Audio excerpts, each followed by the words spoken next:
This is the Making Waves podcast. My name is Dave Rotman. We're here with Jonathan Williams, President and Chief Economist of ALEC. Welcome. Well, thanks, Dave. I appreciate the invitation and greetings here from Washington, D.C. Well, thank you so much for being on. Let's get right into it. Could you explain to me what ALEC is and what you do? Well, ALEC is a great organization. I've had the pleasure of working for now nearly 19 years, but ALEC has been around as an organization since 1973, so more than 50 years ago. It was founded by a small group of conservative state legislators, mostly from the Midwest, interestingly enough, at a hotel outside of Chicago's O'Hare Airport. Hmm. And the idea was that ALEC would be founded to come together with best practices and educational resources for America's state legislators as an organization that would be devoted to really the guiding American principles of limited government, free markets, and federalism. That not all good ideas ought to come from Washington, D.C., they ought to come from the states. And so that was really a revolutionary concept for an organization, a devoted conservative resource for America's state legislators. Back when so many people are paying way too much attention to Washington D.C. as they still are, in my view. So much of the positive change that's happening in our country is happening at the state and the local level, and of course that's ALEC's bread and butter still to this day, 50 years later, providing those nonpartisan but conservative free market resources for America's state legislators. That seems to make a lot of sense to me because the United States is a federation, right? We have a federal form of government, and it's supposed to be the states that are sovereign, and the federal government is supposed to bind us all together. But it's supposed to be, what is it, the laboratory of democracy at the state level. Well, that's right. And it's a great point that gets lost far too often. And you ask a man on the street interview, and this is a common frustration, not only for me, but many of our state legislators. If you put a microphone in somebody's face, as Jesse Waters often does on Fox, and ask an American from the street, what does federalism mean to you?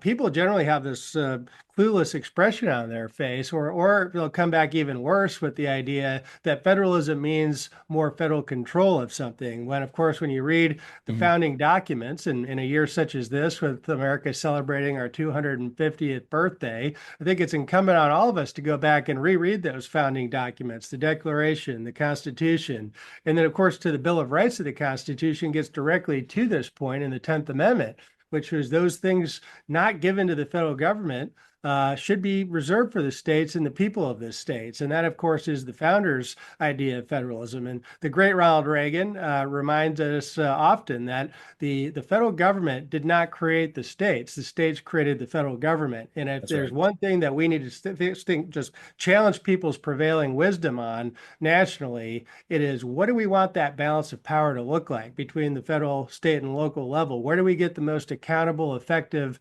types of government reaction to what we need from a individual perspective? And I think the clear answer to that is we need more decisions being made in the 50 state capitals and far fewer decisions being made here in Washington, D.C. One of the big enemies, of course, we have in that fight is the mainstream media. The corporate media in D.C. and New York loves to just have this moment of a soap opera that they like to cover. They're more interested in what Chuck Schumer or Donald Trump has for lunch on a given day than they Mhm. are about the real issues that are making a difference in people's lives, that are changing every single day because of the actions of America's state legislators. State legislators oftentimes, and especially in South Dakota, because it's not a full-time state legislature, they're really citizen legislators. And oftentimes they really don't know what they're getting into when they get into the legislative body. What kind of services? You mentioned a couple of them. You provide model legislation, you provide education. What kind of things does ALEC do specifically for the state legislators? Well, and that's really why ALEC was founded, is to provide those kind of resources for state legislators, whether it's the model policy that we have. We have more than 1,000 pieces of model legislation on our website at alec.org that are available for not just legislators, but for concerned citizens looking for solutions to different challenges. Maybe it's property taxes, maybe it's energy costs, maybe it's healthcare costs, looking at affordability issues across the board. That's what ALEC was founded to do, is come up with these solutions on a nonpartisan basis, but are based in principle. And so certainly that's one element. But then another great element is the pure research and analysis and educational mission as an organization. We're a nonpartisan, nonprofit organization or a 501c3. And Mhm. our mission is to educate. One of the things that we can do is we have a small but mighty team covering 50 states. We've got about 35 to 40 full-time staffers here in our Washington, D.C. office. But every single day, we get calls from state legislators and other concerned folks from around the country just to ask us to provide background research on things. What are the best practices around what makes states grow? Why are some states gaining and some states losing? It's a big question we answer every year in our annual report, Rich States, Poor States, that I co-author with Art Laffer and Steve Moore. And I know we can probably talk more about that as we go. The Laffer That's a curve. great question. I was just giving a talk a few weeks ago out in Omaha, Nebraska, to a group of civic business leaders and legislators from that state, looking to figure out why is it that Nebraska is losing people to the other 49 states? Why are Americans voting with their feet away from Nebraska and going to other states? South Dakota has been an in-migration state, which is a Hmm. very positive piece, and not having a personal income tax and corporate income tax is a big Hmm. reason why. Hmm. But those are just an example of the kind of questions we get asked to go into the research and analysis and find for state legislators. Another thing that commonly legislators will ask us, and you mentioned the legislators in Pierre being part-time, not having robust staff like a lot of Americans just I True. think that members of Congress have these big staffs. State legislators must be the same way, and that's very much not the case, as people in Pierre and other state capitals will tell you. And so when legislators call us up, they'll say, all right, I have an idea. Here's a bill that a constituent brought an idea to me. I'm looking to solve this concern. How many other states have done this, Jonathan? And so our team here is happy to go to the drawing board and start to do an analysis of what other states have passed that particular issue, what others considered, maybe what are some of the best practices, or what some of the issues that they've had, or they considered those issues in the past. So and we really like to see ourselves as a one-stop shop for any state legislator that cares about issues across the board, and especially those that come from a perspective that are free market, limited government, and federalism based. You mentioned South Dakota being an in-migration state, and yeah, honestly, historically, my understanding is that's unusual. Well, back in the day, a lot of people leave South Dakota for greener pastures. California used to be the Golden State, not so much anymore. But how does South Dakota now rank as far as economic freedom goes? Well, when you look at, first the migration piece, migration tells you a lot. As now for nearly 20 years, I've been writing this Rich States, Poor States report, and there's lots of different ways to slice and dice, why some states are growing and how you use the metrics around to show growth versus lack of growth. Mhm. One thing that's really hard to escape, though, over a long period of time, if you're a state that offers economic opportunity, if you're a state that has jobs there for folks, at all levels, whether it's postgraduate level graduates, or even just non-college graduates coming out looking for opportunities across the board. If states have economic opportunities, they're going to be attracting more people, and that's one of the big things when you look at population. There's different ways to slice and dice it, but what we look at is that net domestic migration piece, which takes out birth rates and death rates. It takes out international immigration and just Mhm. focuses, once Americans are here in the United States, where are Mhm. they going from state to state? Just this last week, we saw the new U-Haul index come out from just the inbound and the outbound purchases of U-Hauls as they're tracking it from state to state. It's another way of looking at what we look at, but Uh-huh. it's very difficult over a long period of time for states that have a lack of economic opportunity to keep people in their state. California is a prime example. You mentioned the formerly Golden State was a Yeah. Yeah, boom state, should be just bursting at the seams with opportunity and right, people looking to come in, and yet they're hemorrhaging people to other states. When you look at the right. states that value economic freedom and then as a result have more economic opportunity, like South Dakota and other no Mhm. income tax states, they're generally in migration states. So when you look at the overall record for South Dakota, top 10 in economic outlook in rich states, poor states, coming in at eighth in 2025.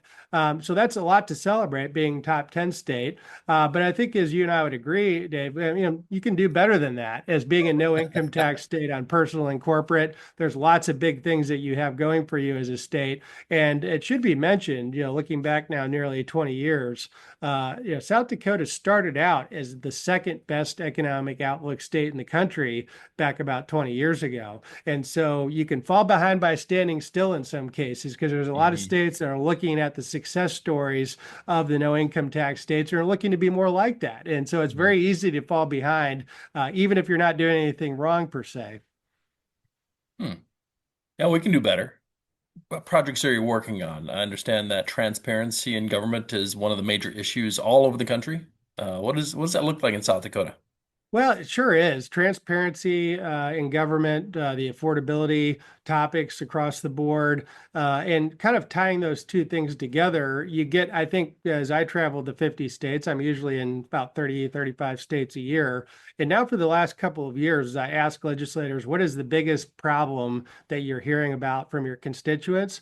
Almost to a person, the number one issue we hear is the lack of affordability when it comes to housing and property taxes driving that lack of affordability. You saw it in South Dakota. I mean, you and I met a number of weeks ago when we were talking about property tax solutions potentially for South Dakota when Mhm. it comes to more transparency around what drives property taxes. And so I think that's a key area that we're going to be focusing on once again, and something that you may want to share in your show notes is our ALEC policy solutions for 2026, which we just released a few weeks ago. And one of our top tier solutions is our ALEC truth and taxation model policy around how do you bring real transparency to property taxes? Because personal story of mine, you heard me tell it there when I was in Sioux Falls a number of weeks ago. But here in Northern Virginia, where I live, we have a pretty liberal county in Fairfax County, where I am. They were patting themselves on the back, giving themselves pay increases this last year, and saying we held the line on property taxes and we didn't raise property taxes this year. You should congratulate us. Well, fast forward a few weeks and I get my property tax bill in the mail. And sure enough, I'm paying $700 more this year in property taxes than I was paying last year. How does that work if they're telling us that they didn't raise property taxes? And this gets to the heart of the problem and why we need transparency to address the property tax issue is that there's two very distinct parts to property taxes across the country. And one thing is really important to point out when it comes to property taxes is who's driving property taxes. It's not the state government that drives property taxes. It's local governments that Right. drive property taxes based on their spending decisions. So where I am, they decided to spend a lot more money than they had before. And what their little sleight of hand was here in Fairfax County, which happens across counties, untold cities and counties across the country, is the two parts of property taxes are the rate essentially and the assessment. And what Mhm. happens is they were being partially true to give them probably more Mhm. credit than they deserve, that they didn't raise our property tax rate based on our valuations. But what they did was assessments went up throughout the county. They Right. didn't reduce the rate and they pocketed the difference and just basically had a greedy government scenario where they wanted to get all that difference and then look at us straight in the face and pretty much lie to us and say they didn't raise our property taxes. Meanwhile, people were getting less and less take home pay after they paid their property taxes. And so what we're trying to do is really shine a light on who drives property taxes, and that's local governments and their spending decisions. And then how do we address that from the state level to put the onus and the not only transparency, but accountability on local elected officials to be honest with the taxpayers to say what is driving those property tax burdens, what is making housing unaffordable. And in the case of South Dakota, what is one of the biggest barriers for attracting even more residents to come into your state, and that is the cost of housing and property taxes.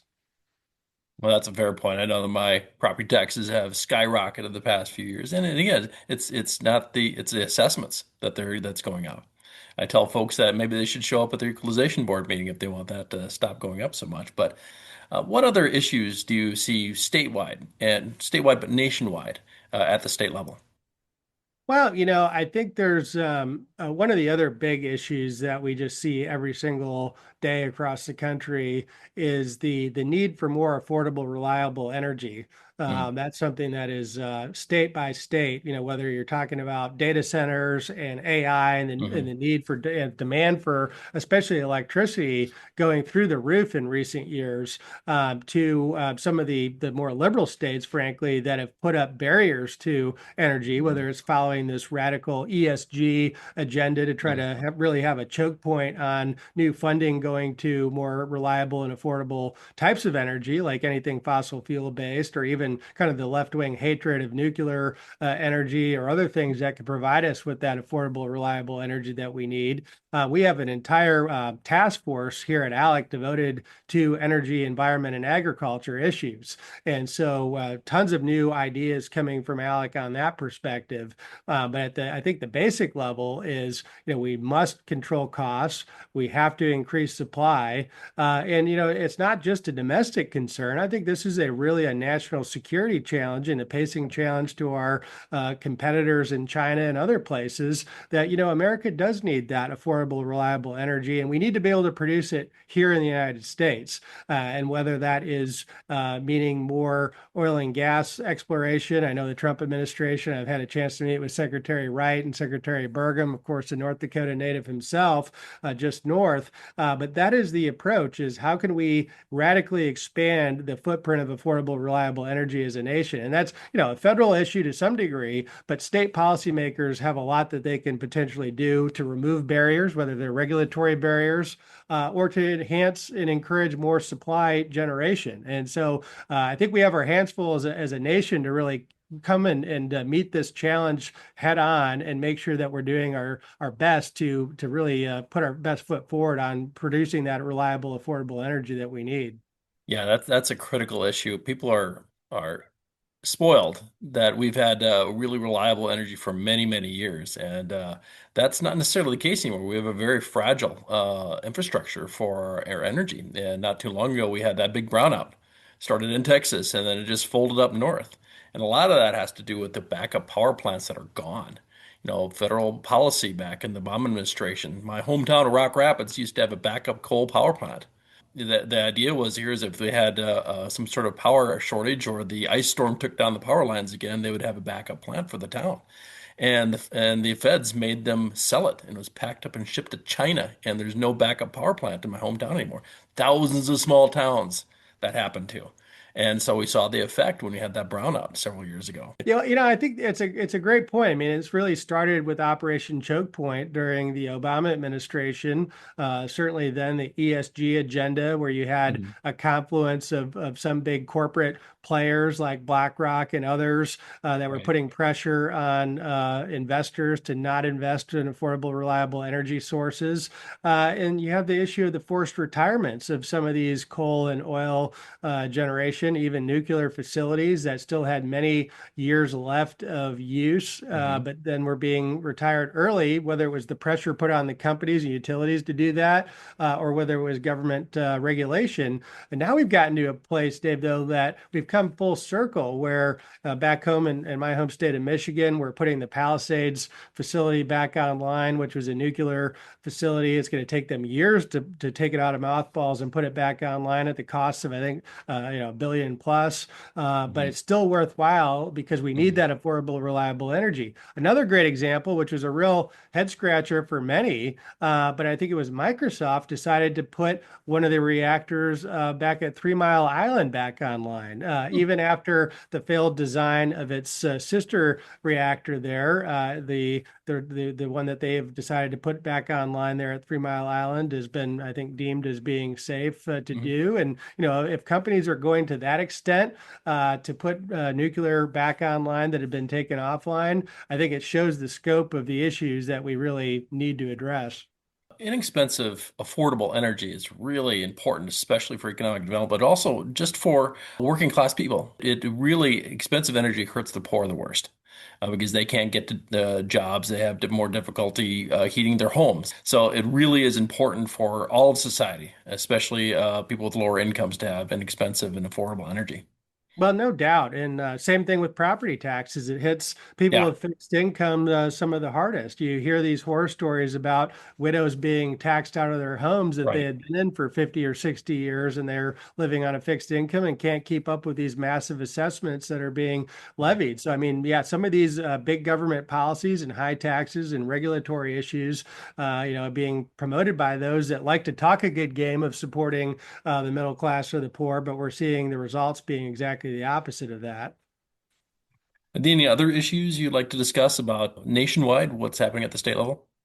Well, there's we addressed housing with property taxes, but there's some other, pieces there. Even Massachusetts, there was a great piece in the Wall Street Journal this week. There's a initiative to put a statewide rent control, put a law into place if voters end up passing that this year in Massachusetts. That never Obviously, works. it's a big government solution to a problem that makes the problem much worse and leads to more shortages and fewer housing availabilities for renters. Right, In a kind of a moment of sanity, their otherwise very liberal Democrat governor there in Massachusetts came out and spoke against that initiative to say history teaches us that rent control doesn't work. And so that right, was a nice bipartisan, I think, piece to say, hey, that's one solution that shouldn't be on the table. But right, what needs to be on the table, and what the governor alluded to in Massachusetts, is this is clearly a supply side shortage. We need more housing startups. We need probably to reevaluate the zoning rules and regulations around existing housing to allow families to add on to housing more easily, to allow for in-law suites or allow for expansion where needed, where there's more capacity. But also another thing that a lot of people forget about is the issue of deregulation and how that can bring more housing affordability. One great right. example here in Virginia, where our outgoing governor, unfortunately, is going to be replaced by a pretty progressive new governor here. But Glenn Youngkin did a great job over the last 4 years. And one of the, I think, crowning jewels of his 4 year term is the way that he embraced deregulation and across the board, really. And he gave agencies a goal, I think it was a 30% reduction in rules and regulations over that period of time. And I think they hit that goal by the end of the Youngkin administration, Mhm. boosted by AI and looking for duplicative rules and regulations and just burdensome things that need to be reevaluated. And one thing as it relates to this housing cost issue that really did surprise me, and probably will surprise your listeners as well. I think the average savings now on a new housing start in Virginia is going to cost now on average 25,000 less in Virginia to build a new home because of that regulatory relief that was provided by Governor Youngkin. That's not something you think about a lot, but regulations do add a significant amount to the cost of new construction. And if we're going to talk about supply, that's exactly something we need to talk about nationwide. So that's a big area we're going to be talking about. And then I think another area which could be end up being the number one issue going into the 2026 midterms, and that is healthcare costs, right? You see a ton of discussion right now about the enhanced Obamacare subsidies. That's a huge issue still ongoing here in Washington, D.C. You've got the discussions around what happens with Medicaid. That's obviously a Mhm. program that is shared between the federal government and mostly managed by the states, although paid for by the federal government. And Mhm. how do states navigate that? And how do we make sure that we reevaluate healthcare broadly to make it more patient centric? I think that's the key. Is I think we have a real inflection point as a country. Clearly the system that we have under Obamacare, the so-called Affordable Care Act, is anything but affordable. It's reduced the amount of doctors practicing. It's forced us to change insurances. We've Mhm. seen those premiums skyrocket. So I think there's an inflection point, whether, the progressives get their way, people like Mr. Mondami in New York City and Bernie Sanders and AOC that would like to go full single payer, government run healthcare. Right. So you could have your healthcare more akin to your visit to the DMV to get your driver's license, versus a patient centric free market healthcare that really empowers people with price signals and allows them to economize and choose the best healthcare options for themselves. I think, essentially, whether it's federally or at the state level, that's a big issue. Clearly, it's not going to be solved overnight, but it's something that we are seeing more and more conservative legislators want to reevaluate the way that we provide healthcare in this country. And both those issues are important in South Dakota. I know the startup homes in South Dakota, starter homes for young couples or single individuals, and they're almost unaffordable now. A lot of real estate agents I've talked to have mentioned that is that how can we get more affordable homes for people just starting out and building some equity, and otherwise they're stuck in apartments and not gaining any equity. And also we have major hospitals in South Dakota, and we do need some sort of issue, deal with the issue of the affordability, especially of insurance. It's a Well, major issue for everyone. Well, two things based on that is on the housing piece, something that really did surprise me when you go and look at it, and it's pretty much the case in a lot of the markets around the country, is now when you look at your monthly payment, which is obviously how most people think about the affordability of housing Yeah. instead of the overall cost, and what can you actually make work on a monthly budget as a family. Now, when you look at a lot of the areas around the country, the portion of that monthly payment that is taxes and insurance is more than the actual principal and interest of your mortgage. So Hmm. that tells you where the cost drivers are in a lot of the places. And homeowners insurance absolutely needs to come down. There's lots of things that state lawmakers can do to reduce the cost of that insurance. I mean, one of the things that they've just done, I think, effectively, whether it's homeowners insurance and the car insurance in Florida, is because of tort reform and addressing the legal climate and the costs on litigation, for instance, that drives up insurance costs dramatically. They've been able to begin to bring down insurance costs where Florida was out of control, as you read there, probably nationally Hmm. in recent years, and especially with hurricanes and some of the things that they have to deal Hmm. with in Florida. But because of the tort reforms enacted by the legislature and signed into law by Governor DeSantis, they're beginning to see insurance costs not go up like the rest of the country, but actually go down. So I think there's something really important to be said of that issue set. And then the other thing on healthcare, back on that issue, one of the things that really does shock a lot of people, but anybody who's gone through medical procedures acutely realizes this, is there's really not a market for healthcare for individuals, because when you go and get a service done, many times it's the insurance that's being billed instead of you having a skin in the game necessarily and paying directly for it. But the other thing that's really challenging, whether you're in the hospital or you're doing something outpatient, is you have no idea what anything costs. And if you're Right. going to do a testing diagnostic procedure with a CAT scan, MRI, or even an ultrasound, chances are that the price in the hospital could be 3 or 4 or 5 or 10 times higher than the price at a facility, maybe a mile or two down the road. But unless Right. people have the information and price signals, it's very difficult for people to actually find the more efficient option to provide more affordable health care for themselves or their family. So one of the things that we at ALEC have been working on, and it's a great bipartisan success story where we've seen successes in Colorado and Virginia on the Democrat side, but also in Ohio and Oklahoma on the Republican side, is really having price transparency when it comes to healthcare prices and hospital prices.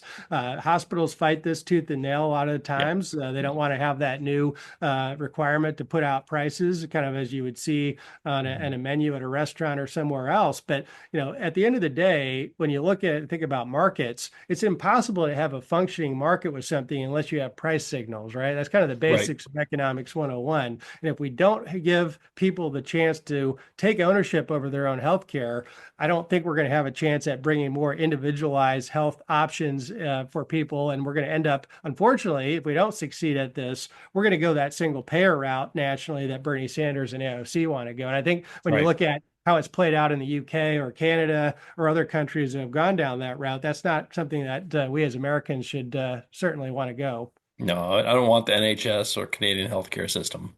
No, Canadians come to the United States for their health care because they can't get it there. Bingo. That's right. Well, this has been fascinating, and thank you so much for sharing your insights on this. Do you have any final thoughts?